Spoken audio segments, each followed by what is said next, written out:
Gue baru tahu lu ternyata memang di YouTube tuh bebas ya, ngerokok juga nggak apa-apa.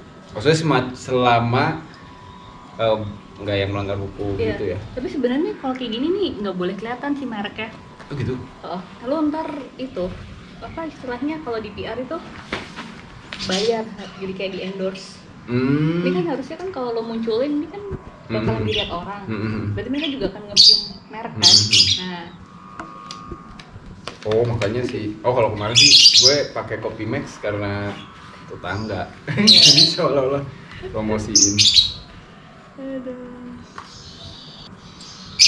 Aduh. Ini udah mulai.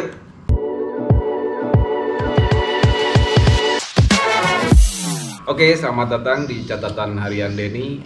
Kali ini gue kedatangan temen, namanya si Tante Angel. Ini teman lama banget, teman lama juga ya. Gue mau ngomongin banyak hal nih sebetulnya dan kita relax aja ya. Yeah. Apa kan? Bukan. Bukan.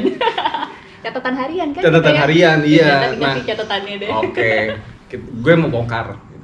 Sekarang Tante Angel tuh kesibukannya apa aja sih? Kesibukannya, kalau kemarin masih sibuk kerja, kedepannya kayaknya bakalan jadi pengangguran. Why? Karena baru aja dapet istilahnya hadiah terindah lah. Oh gitu. Disuruh rebahan di rumah. Oh gitu. Tapi bukan karena COVID ya? Bukan karena COVID. Oke. Terus yang gua tahu juga kan Tante Angel ini ketua komunitas ya? Iya. Apain sih cewek-cewek terus jadi ketua komunitas? Bukannya ini pusing ya? cewek yang lagi pengen tahu gimana rasanya jadi seorang ketua umum di komunitas yang mayoritas didominasi sama para pria. Yes.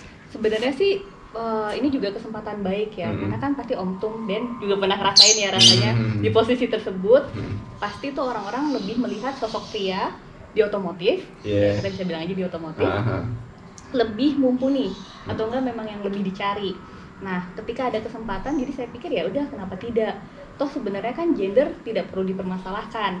Jadi waktu itu saya pikir ya udah. Tapi sekarang masih dipermasalahkan? Ada sih yang masih mempermasalahkan, cuman mungkin mereka belum terbiasa ya. Mereka tuh belum bisa membedakan bahwa yang namanya sebuah organisasi sama rumah tangga itu berbeda. Ya mungkin mereka menyamakan hal tersebut, tapi saya bisa bilang kalau wanita di organisasi, di perusahaan itu kan memang mereka tuh punya kesempatan yang sama seperti para kaum pria. Seperti itu. Jadi saya sebenarnya pengen coba aja sih Om Ded. Maksudnya masa sih nggak ada kesempatan wanita memimpin sebuah komunitas otomotif yang ya sih mayoritas laki-laki, cuman gara-gara misalnya dipikir tuh cewek pasti nggak ngerti soal mobil gitu. Padahal menurut saya laki-laki yang hebat mereka tuh bisa share ilmu loh, sampai perempuan itu pun bisa paham soal mobil. Jadi wanita juga punya kesempatan nih buat para ladies ya, dengerin. Oke, jadi ada kesempatan. Iya. Sama gue tadi mau nanya tuh komunitas itu komunitas apa, terus udah berapa lama, sama jumlahnya itu berapa sih sekarang? Oh, komunitasnya itu Picanto Club Indonesia, jadi mobil city car, memang mobilnya sih perempuan. Konon dulu itu yang menggunakan kebanyakan ibu-ibu atau enggak memang para wanita, tapi kenyataannya itu para suami, para laki-laki yang beli untuk istrinya, karena sayang tuh ya kan. Nah, udah berapa lama? Ini udah hampir mau setahun Om Den. Sejak pemilihan ketuanya, tapi ketua komunitasnya sendiri? Komunitasnya sendiri tahun ini dia ulang tahun ke-16. 16 tahun. 16 tuh ini remaja. Karena gue juga ikut komunitas. Untuk komunitas itu 16 tahun tuh luar biasa. Bahkan 5 tahun aja tuh yang gue rasain sih tuh lumayan berat ya. Apalagi ini 16 tahun gue sih cukup salut. Jumlahnya berapa sekarang? Jumlahnya udah 1117 kalau saya nggak salah. 1117 di seluruh Indonesia. Di seluruh Indonesia. Nah, balik lagi ke pertanyaan yang tadi. Ini karena gue nanyanya kan sama cewek ya. Ini menurut Tante Angel di Indonesia tuh wanita tuh udah merdeka belum sih? Oke, ini pertanyaannya cukup spesifik ya. Kalau dibilang udah merdeka sih, saya berharap udah merdeka dalam arti menentukan pilihan, menentukan sikap, menentukan hobi, keinginan, bahkan pendidikan. Tapi pada kenyataannya kalau kita mau membuka mata kita, masih ada wanita-wanita mungkin di daerah ya, nggak di kota besar kayak kita sekarang ini Om Den, yang tidak memiliki kesempatan tersebut. Itu sih.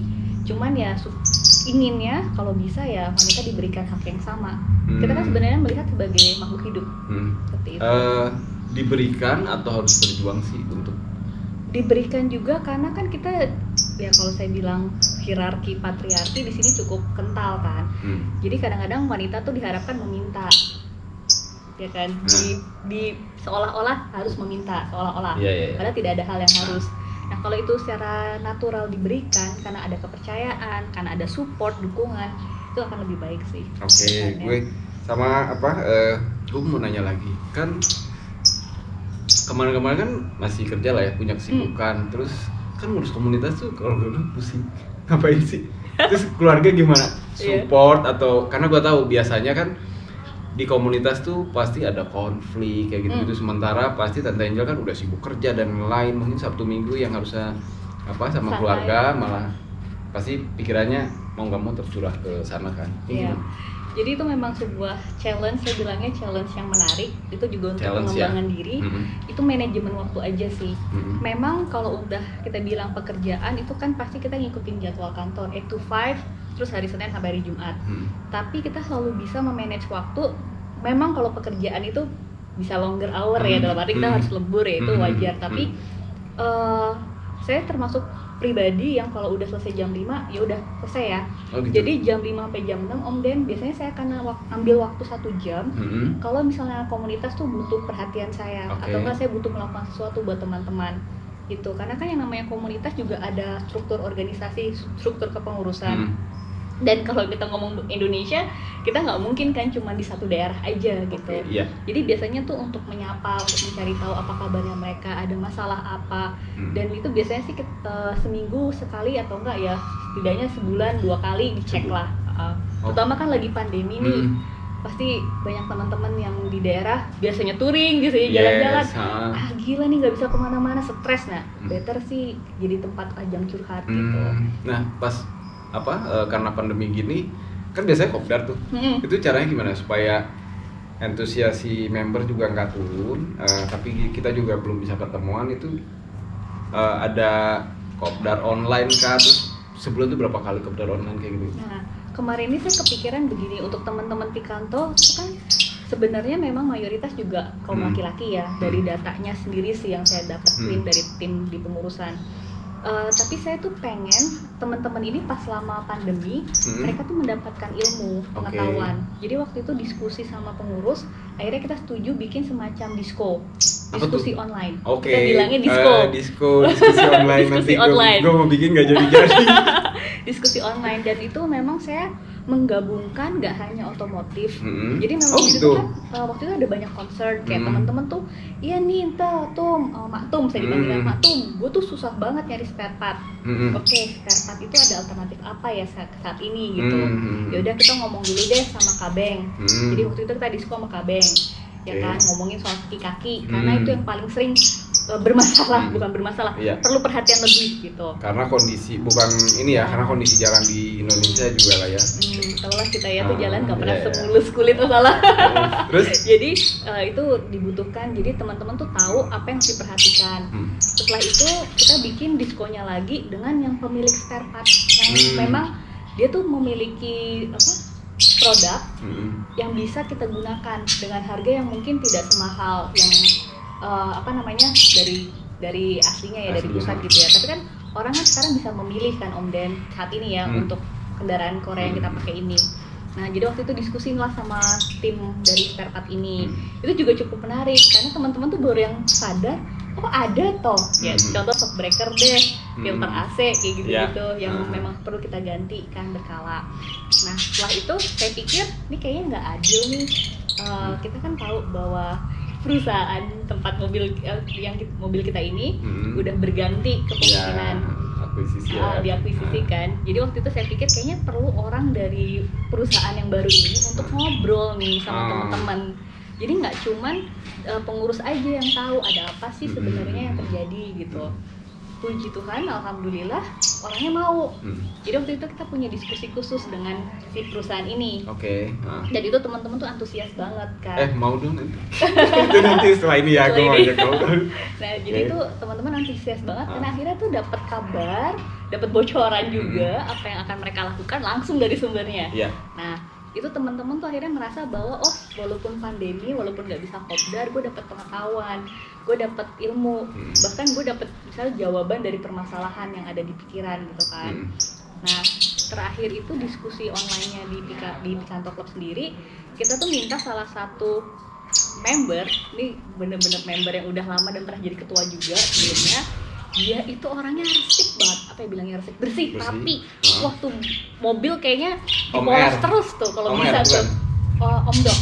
Okay. Om Dok. Iya. Akhirnya kita bilang, kita rayu Om Dok, please deh, mendingan dikasih sharing juga ke teman-teman gimana tuh caranya bikin bisa mengkilap seperti itu gitu kan. Karena pasti kan butuh effort juga. Nah, akhirnya bersedia, jadi kita tuh memadukan gak hanya dari pihak luar, kan tadi kan pihak eksternal semua nih yang berbagi kan, dari kabeng, terus dari yang spare part, dari perusahaan ini gitu, APM ini. Akhirnya kita minta tolong sekarang dari PM sendiri. Itu dapat antusiasme sih. Sama gue ada pertanyaan lagi. Ini masih terkait sama perempuan sih, karena kalau menurut gue menarik ya. Di antara banyak laki-laki, terus ketua umumnya perempuan, nah itu pernah ngerasain yang negatif gak sih dari teman-teman? Yang negatif sih pasti ada ya. Maksudnya kita nggak bisa menutup bahwa pasti ada yang suka, pasti ada yang nggak suka gitu. Dan kita juga tapi dari sisi gender ya maksudnya. Dari sisi gender betul. Wanita itu suka dianggap terlalu emosional katanya. Ini saya juga dengar dari pria yang mengatakan ini ke saya. Tapi benar gak? Di satu sisi kalau saya pribadi sih memang menyentuh sisi emosi ya, dalam arti itu justru kekuatan saya. Dan itu gitu. Iya, itu kekuatan saya Om Den. Bahkan saya jadi bisa lebih berempati sebenarnya. Dan karena saya bisa berempati, sebenarnya untuk merumuskan atau membuat sebuah kegiatan itu saya bisa benar-benar ya, kayak contohnya tadi disco itu apa sih yang dibutuhin teman-teman, itu kan saya menggunakan emosi saya sebenarnya. Lu capek kan di rumah, work from home juga, kantor juga malah lagi longer hours gitu kan, terus Sabtu Minggu lo nggak bisa kemana-mana, terus lo merasa stuck nggak dapet ilmu, tapi lo juga punya mobil dan mobil lo sekarang nganggur. Nah, ayo tuh diapain? Itu sebenarnya nggak cuma dari sisi logika, itu ada emosi saya yang bermain dulu di situ. Rasa bosan, emosi kayak tidak diperhatikan, kehilangan, ketinggalan berita atau apapun itu. Oke. Tuh ngerasain kayak gitu tuh ngerasain jadi wanita yang terlalu agresif gak sih? Agresif untuk sih. Untuk saat ini sih sebenarnya sih udah berkurang agresifnya. Udah berkurang ya? Udah berkurang agresifnya. Justru kalau boleh terus terang sih, sebelum saya jadi ketua di kantor klub Indonesia ini, waktu saya justru bekerja di industri otomotif itu saya lagi agresif banget gitu. Gitu. Itu lagi jiwa muda. lagi bener-bener pengen, wah gue harus buktiin nih, jadi saya harus bisa begini, harus bisa begini. Makanya itu terbukti dengan pencapaian pada saat itu ya. Gue mau nanya satu sih. Sekarang statusnya tuh apa? Single kah? Karena itu nanti ada lanjutannya. Gue pengen nanya. Statusnya pernah double, sekarang single. Pernah double, sekarang single. Nah, karena kan tadi sebelum itu gue ngomongin tentang agresif gitu kan, perempuan yang agresif, dan gue tahu hal-halnya tuh positif banget gitu. Jadi perempuan yang agresif itu jadi kendala nggak sih buat pasangan? Agresif ke pasangan ya? Bukan. Jadi perempuan yang sangat agresif, setelah kerja terus kita punya aktivitas ini, kita pengen itu kan, kalau kita punya pasangan cowok ada juga kan yang nggak suka yang gue maunya tuh yang kayak gitu.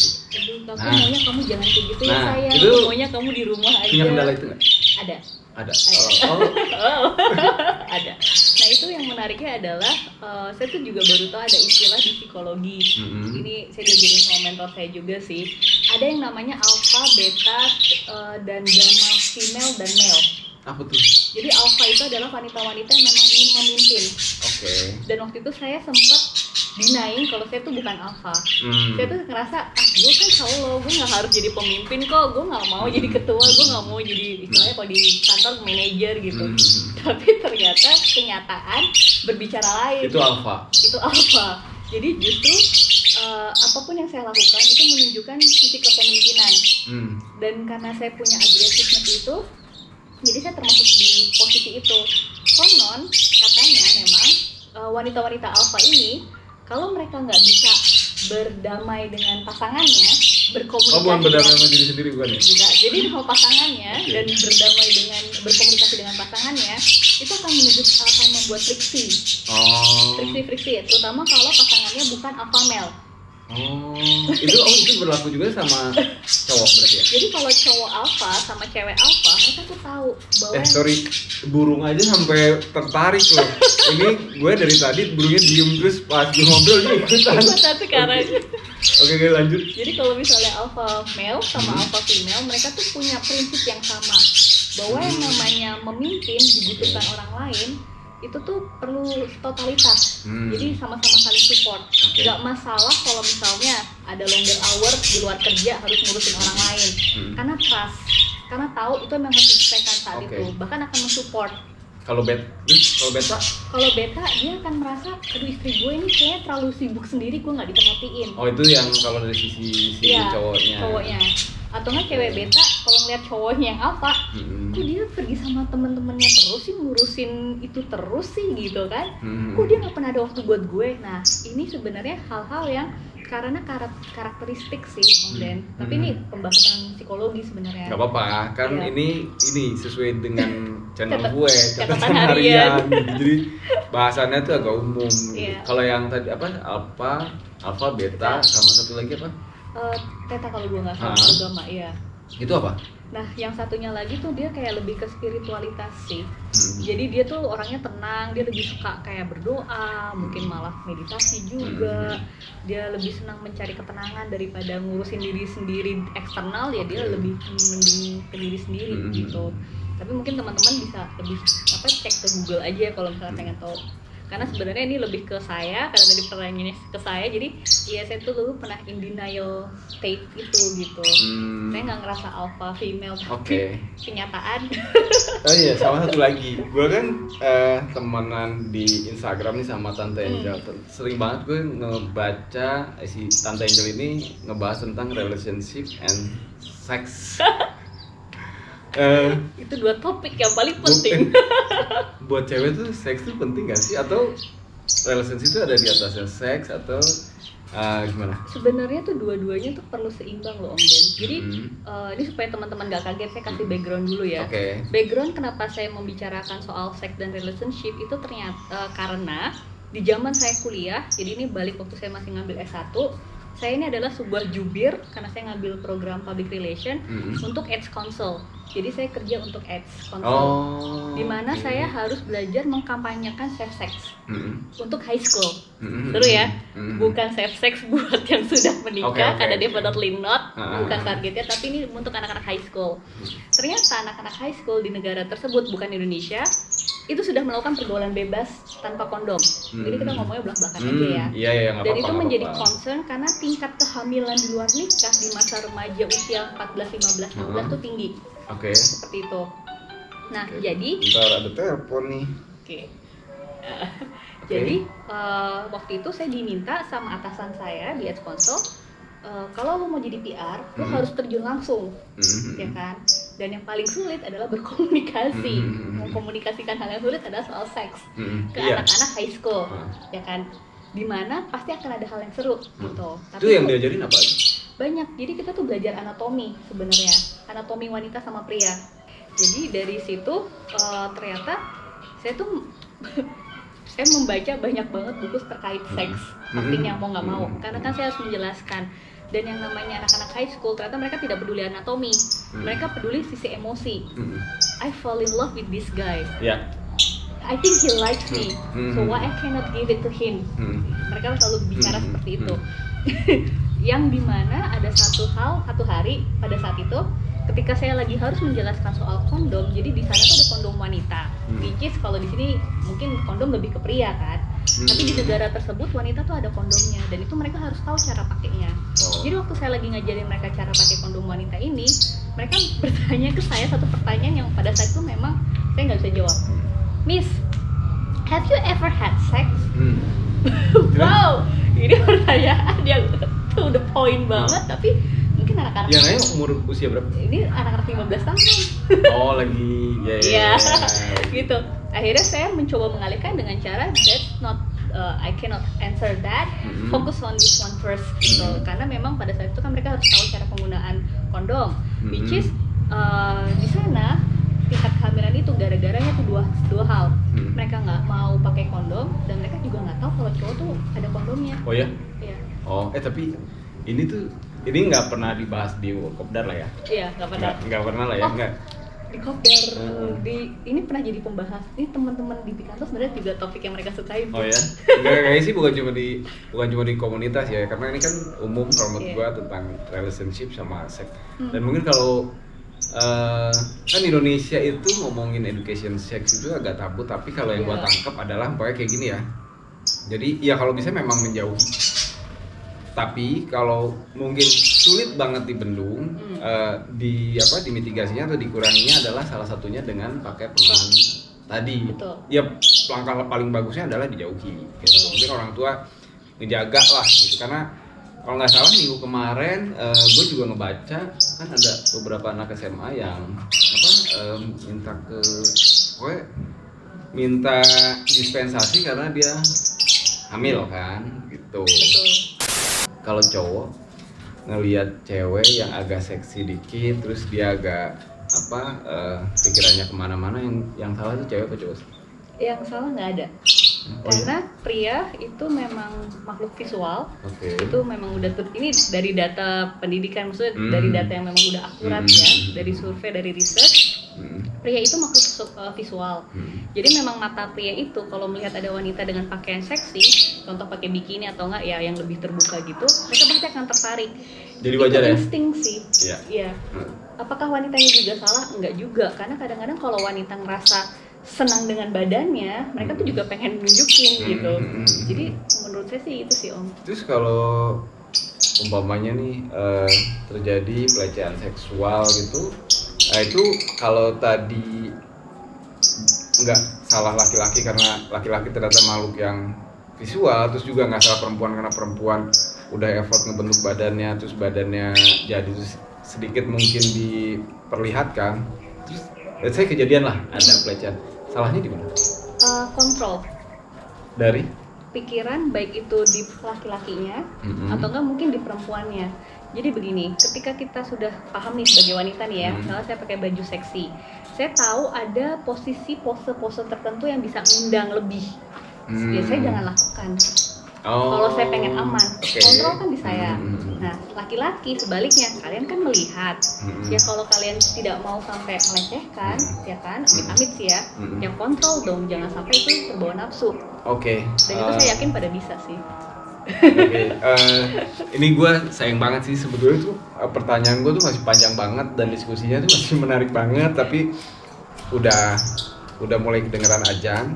Buat teman-teman mungkin sebagian tadi udah di summary, jadi closingnya sih nggak perlu banyak yang harus disampaikan ya, karena tadi udah disampaikan. Ini kalau ada ide atau saran atau ada mungkin ada konten yang lebih menarik lagi, sebetulnya sih gue pengen ada part 2 nanti. Itu boleh ya ditulis di komen. Jangan lupa teman-teman yang mungkin tertarik sama bahasan yang barusan, di like, terus juga kalau bermanfaat juga di share. Dan kedepannya mungkin akan lebih banyak lagi konten yang beragam dan bermanfaat, itu juga mungkin di subscribe. Satu lagi, loncengnya diaktifin, jadi biar pas gue upload video lagi tuh muncul notifikasinya. Nah buat Tante Angel, thank you kedatangannya. Terus buat teman-teman masalah benar atau salah dari apa yang kita diskusikan mungkin nanti tinggal dirundingin aja sendiri. Thank you banget. Selamat sore. Mungkin itu aja. Sukses buat semuanya. Assalamualaikum warahmatullahi wabarakatuh. Demikian catatan harian Denny sore ini. Itu cut. Berapa menit?